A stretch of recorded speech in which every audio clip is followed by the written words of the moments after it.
जय माता जय माता माई छोड़ी चलू विंध्याचल पहाड़ जलनी।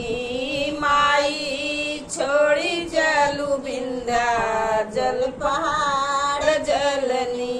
तोहरे दर्शन के तरसे मोर प्राण जननी।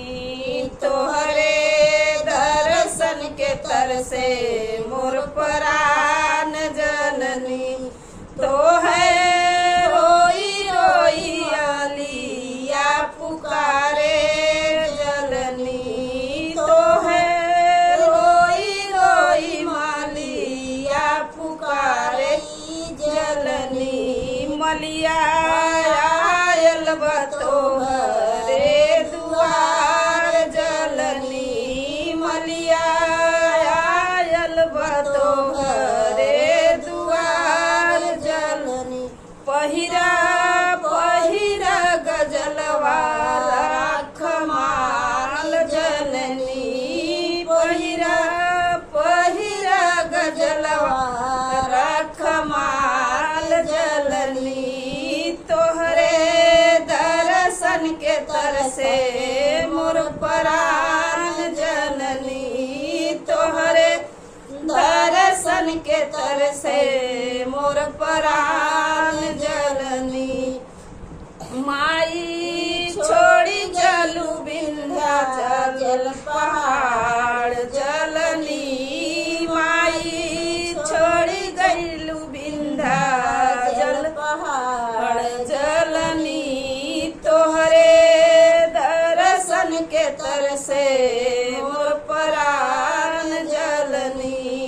तोहरे दर्शन के तरसे मोर प्राण जननी। तो है रोई रोई आई या पुकारे जलनी।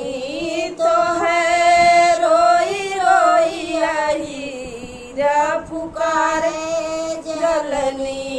अहिरा आयल बतोहरे दुआर जलनी। अहिरा आयल बतोहरे दुआर जलनी। चीख चीख दधियवा राख माल जलनी।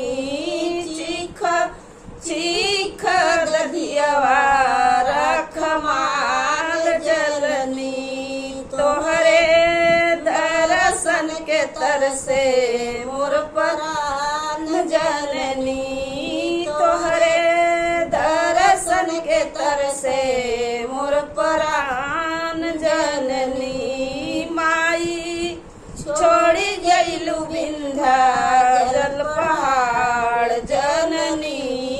आजू छोड़ी गईलू विंध्याचल पहाड़ जननी। तोहरे दर्शन के तरसे मोर प्राण जननी। तोहरे दर्शन के तरसे मोर प्राण जननी।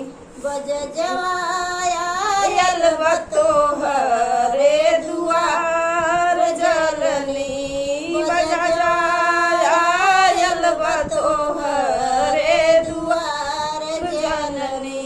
पहिरा पहिरा चुनरिया राख माल जननी। पहिरा पहिरा चुनरिया राख माल जननी।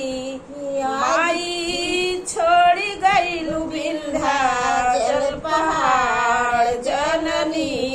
माई छोड़ी गईलू विंध्याचल पहाड़